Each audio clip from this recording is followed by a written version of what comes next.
Hi guys, my name is Christian Jesse Barino, isang UMS student. I'm only 17 years old, tapos taga-APAD ako, pero dito ako sa bahay nag-aaral. So guys, dito sa vlog ko na to, sasabihin ko yung mga hilig kong gawin at papakilala ko sa inyo yung sarili ko. Kung sino ba ako, kung ano ba yung gusto ko. Kaya watch. So ayun, alas 6 pa lang ng umaga, mapasok na ako. Kasi good student ako eh. Tapos tungkol pala sa hilig ko, pinakahilig ko talaga is magbisikleta. Wala, bata pa ako, mahilig na talaga ako magbisikleta. Kasi nakakatulong talaga naman to sa katawan natin. Tapos yun, nakakapagpakalma din to ng isip. Tapos kapag nakakakita ka pa ng mga gagandang view, yun, parang napapaganda nito yung nung pakaramdam mo. Napapagaan niya. Kaya yun, favorite ko talaga magbike. Tapos isa pa dun, mahilig din akong makipagkarera dyan. Like that. Ano nyo? Yan, hilig ko talagang bumilis ng bike. Yun lang. And yun, isa sa pinakahilig kong gawin is makipagbanding sa mga kapatid ko.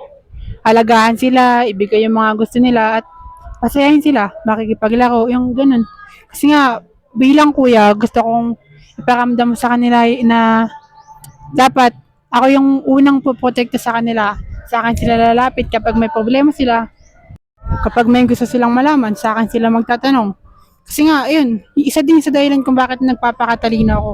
Para masagot ko lahat ng tanong nila. Kasi gusto ko maging astig na kuya ko eh.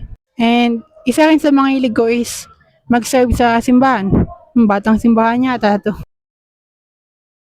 And yun, tuwing free time ko, nagagala-gala ako. In-enjoy ko yung ganda ng paligid, pinagmamasdan. Minsan pinipicturan. Minsan nauupo ako sa tabi tapos yun, nag-iisip. Iniisip ko yung mga gusto kong gawin, gusto kong maabot. Kumbaga parang nagmumuni-muni. Ganun. Then, isa rin sa hilig ko is palakasin yung sarili ko. Online. Yun nga yung pinakang goal ko eh. Kaya yun, sumali ako dito sa C80. Marami ako natututunan dito. Nagiging disiplinado ako at the same time, may plus point din yan kay sir. Tapos, that time na napakusahan kami dyan, pinag-push up ba naman kami? Kasi nga, walang nagbantay nung gate.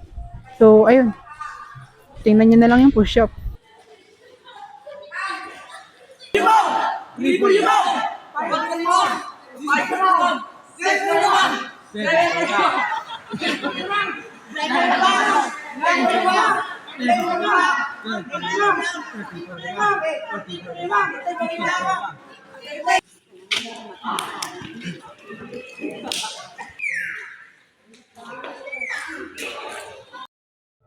O, diba? Napakaingay.